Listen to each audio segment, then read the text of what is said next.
Hollywood চলচ্চিত্র অভিনেত্রী নুসরাত ফারিয়া অভিনয় জীবনে উপহার দিয়েছেন একগুচ্ছ সিনেমা। পর্দায় চরিত্রকে জীবন্ত করে তুলতে জুড়ি নেই অভিনেত্রীর।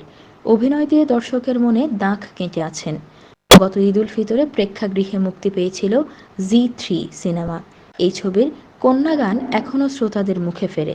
এর আগে 2023 সালে মুক্তিপ্রাপ্ত মুজিব একটি জাতির রূপকার ছবিতে অভিনয়ের কারণে বেশ সমালোচনার মুখে পড়েছিলেন। চলতি বছরের 22 মার্চ ইউটিউবে প্রচারিত একটি পডকাস্টে ফারিয়া ছাত্র জনতা অভ্যুত্থানের পর প্রথমবারের মতো সিনেমাটি নিয়ে মুখ খোলেন। সেই অনুষ্ঠানে মুজিব সিনেমায় অভিনয় করার কারণে নানা বিপদের সম্মুখীন হতে হয়েছে এবং এখনও হচ্ছেন বলে জানিয়েছিলেন। অভিনেত্রীর ভাষ্য, এই সিনেমার জন্য আমি যে পরিস্থিতি পার করেছি বা এখনও করছি তা আমার ভাগ্যে লেখা ছিল বলেই মনে করি। এটা খণ্ডানোর মতো ক্ষমতা আমার ছিল না। এখানেই শেষ না, তিনি যোগ করেন, একটি দেশের সরকারি পর্যায় থেকে কোনো কাজের প্রস্তাব আসলে তা নিজের অত পছন্দ না হলেও মানা করা যায় না।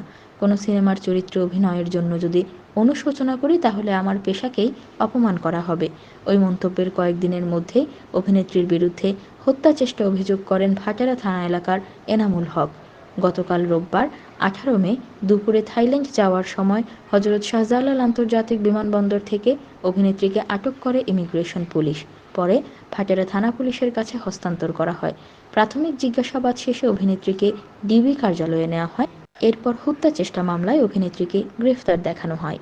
অভিনেত্রীকে গ্রেফতারের পরে তার ঘনিষ্ঠজনেরা গণমাধ্যমকে জানিয়েছেন, শেখ মুজিবুর রহমানের বায়োপিক মুজিব একটি জাতির রূপকার সিনেমায় অভিনয় এবং এই সিনেমা নিয়ে তার বক্তব্যই মামলায় হয়তো নতুন রসদ জুগিয়েছে। তবে অভিনেত্রীর ফেসবুক ঘুরে দেখা গেছে বৈষম্য বিরোধী আন্দোলনের পক্ষেই ছিলেন এই অভিনেত্রী।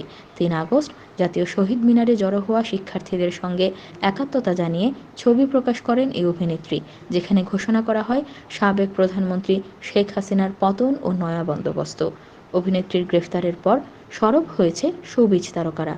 এছাড়াও বৈষম্য বিরোধী আন্দোলনের মুখ্য সংগঠকরা কড়া সমালোচনা করেছেন।